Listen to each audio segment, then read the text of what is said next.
Hello guys, I wanted to showcase a Blind Prophet Molten Strike of the Zenith build because it looks pretty crazy on a pretty bad gear, unlike day 1 or 2 of the league.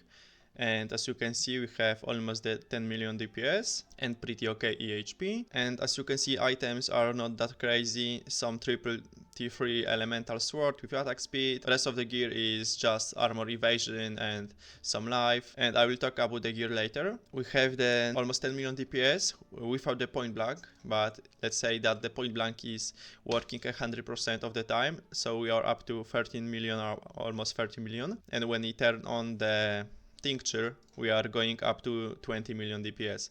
And the way this build works, so we have a lot of projectiles that are hitting monsters, and we are taking their 2 mana per enemy hit with attacks, and here 2 mana also, so we have 4 mana per enemy hit, and we are hitting monsters a lot with Molten Strike of the Zenith, and we are playing with GMP, so we have a lot of projectiles, and also from Ascendancy we are getting 2. I will talk about the Ascendancy in a moment. On the bosses we have tincture up all the time, just because of how much mana we gain from the mana on hit and Molten Strike. So as long as you are fighting the boss, or even on maps, as long as you are hitting something, you always have your tincture up.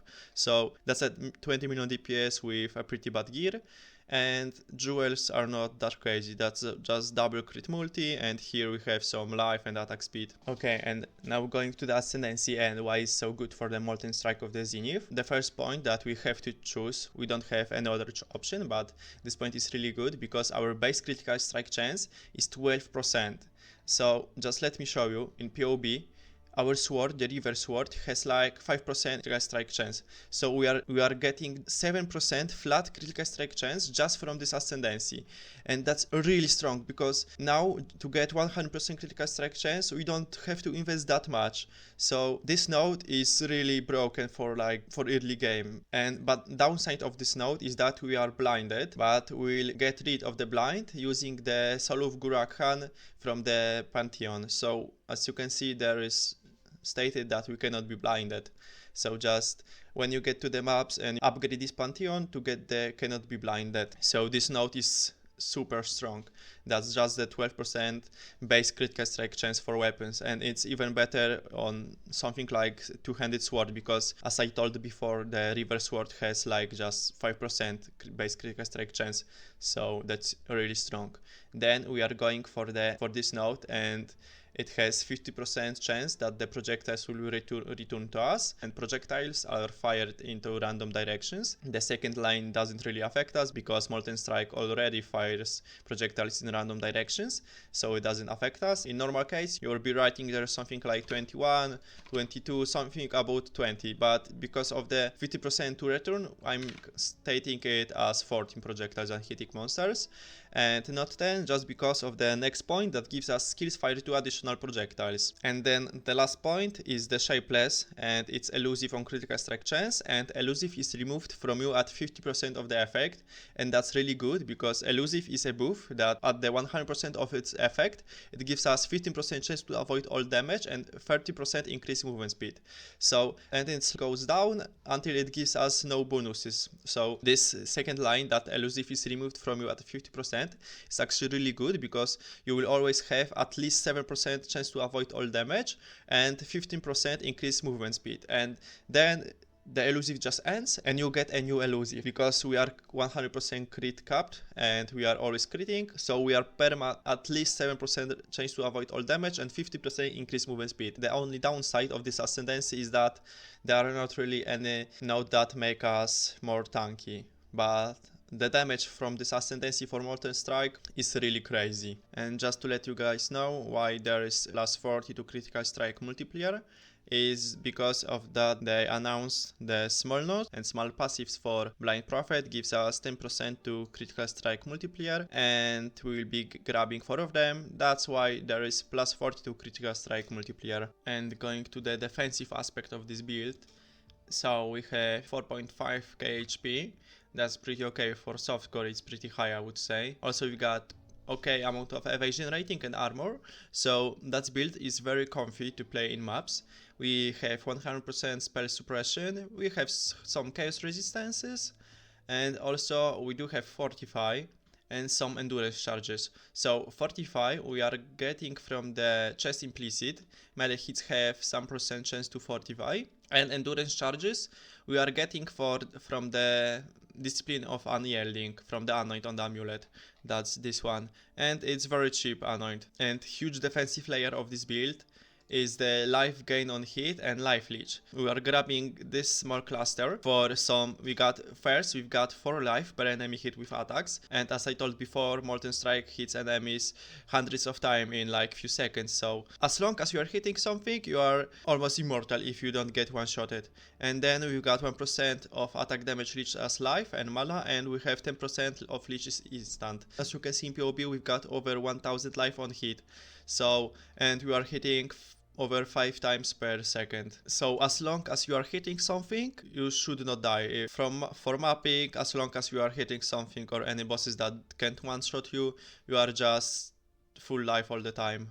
And looking at the items, so this POB I made for like day 1 or day 2 of the league, and the items are not that crazy. Sword with about 1000 DPS, helmet, some suppression, maximum life resistances, same with the chest, suppression, and in this case, on chest we don't take life because you want to take mastery for 15% increase maximum life if you don't have any life on your chest.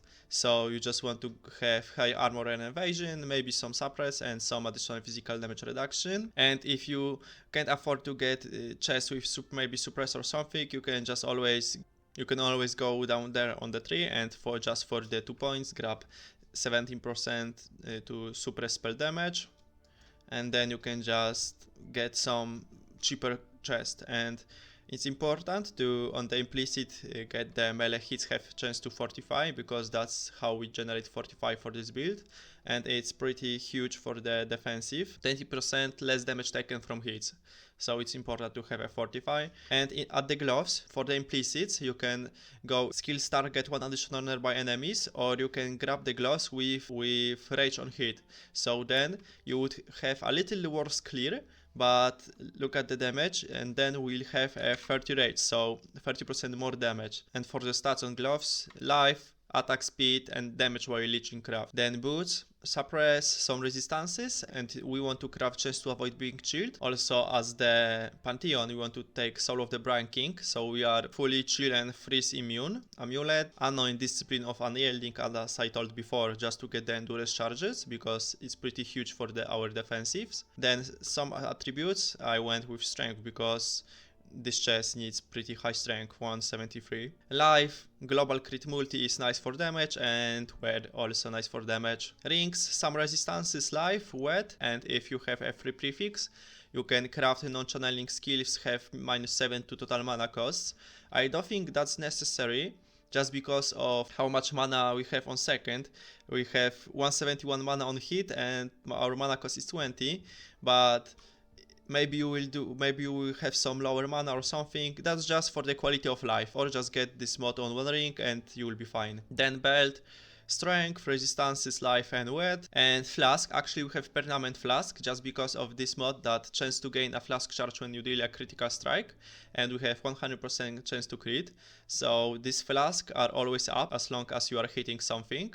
And the first flask is the diamond flask with increased critical strike chance during effect. Then we are going with onslaught flask, then armor, granite flask, and jade flask for more evasion. And then we have a tincture with melee weapon damage penetrates and elemental resistances and increased effect. You can actually get more increased effect on tincture, but it comes with the more mana rate burn. And as I told before, we have the tincture up all the time on the bosses, just because of how much mana on hit we have. Then this jewel is just to simulate the blind prophet ascendancy. And then jewels, you can either go with the attack speed, maximum life, and maybe something else, that's very cheap jewels, or just go with the crit multi.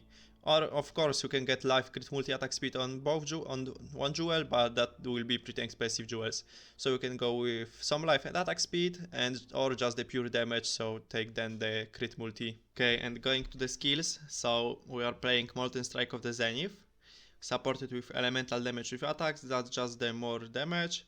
GMP, it's very good because of the additional projectiles, Trinity. Trinity is really good if you are some kind of elemental build, because as you can see it gives us 3% more elemental damage per 5 of the lowest resonance. And to proc Trinity you actually don't need 3 elementals to hit, you just want to have 2. Let's say that the lightning hit was the highest, it will feel the cold and fire resonance, and then let's say you hit it monster with fire, so it will feel the cold and lightning resonance. So at this point you have all 3 resonance at 50, and it gives you a lot of more elemental damage, and also it gives us some pen. Then multi-strike, and multi-strike with Molten Strike of the Zenith might feel a little bit clunky, because the huge damage comes every 5 hit, and since we are using multi-strike, the big damage is coming every 15 hit, because just the multi-strike repeats our hit 2 times.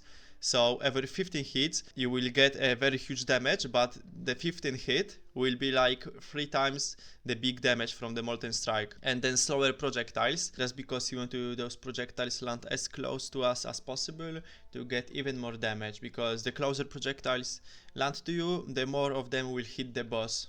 And also we are grabbing there 50% less projectile speed, just to make sure that these balls from Molten Strike land as close as possible to us. So slower projectiles, and this node might actually even double our DPS. Then we are going with Assassin Mark, just because it's too OP for the critical build. As you can see, it gives us 30% more damage. You also want to make sure that your Assassin's Mark is quality up, because that's how we generate power charges. And a Lip Slam with faster attacks, Rage, and I know that I thought we don't have Rage, but it generates Rage, but only for mapping. You don't really want to Lip Slam on head of the boss like for the 10 seconds, because you can get Rage no more than once per second. So that's not really a way to generate Rage on bosses. Then Blood Rage and Precision on Arrogance, so it reserves our life. And lastly Haste and Determination. And we are not playing Anger or something like that, just because that two-handed swords have the elemental rolls are really high, so the Anger or Wrath, something like that, are not that valuable. Then we have Molten Strike with cast when damage taken on level 2 and Molten Strike on level 8, and then Enduring Cry just to generate endurance charges on the bosses. And the future upgrades for this build, you for sure want to add some cluster jewels, and we are adding 2 in the mid budget, and that's the Feed the Fury, Fuel the Fight, and Martial Prowess, and that clusters might be pretty expensive. So just Feed the Fury is actually really good, because we are leeching all the time, and that's 15% increase attack speed and 30% increase attack damage. So actually just get the Feed the Fury, and other points can be anything else. And you want to grab 2 of those.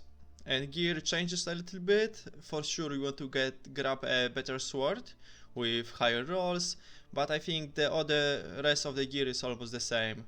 And yeah, and on the gloves you want to also have attack and cast speed while focused, and same on the sword, you want to have chance to do double damage with focus. So on the boss you will just turn on your tincture, and then you will press the focus, so you are over doubling your damage or just from 2 buttons. And high-end version, I don't really know if this makes any sense. It makes sense for DPS, that's sure, but HP doesn't really change, and we have even lower HP, so that's a glass cannon build pretty much. But this sword makes us deal a ton of damage. It makes that our critical strike chance ignore enemy monster elemental resistances, and we have 100% crit chance, so that sword is really crazy. And yeah, also we are grabbing the yoke and 2 timings, and to yoke work we are tattooing a chance to bleed, chance to poison, but the damage, as you can see, is crazy. And if you are focused, and actually, okay, I'm using the tincture, so as you can see we have over 500 million damage. So yeah, damage is crazy, but survivability is pretty low. So I don't really recommend this build. It's not even finished, this the high budget, but you can take it and make something with it. There's for sure some options to get more life. As you can see, I'm not even having all of my mana reserved. I have 33% left.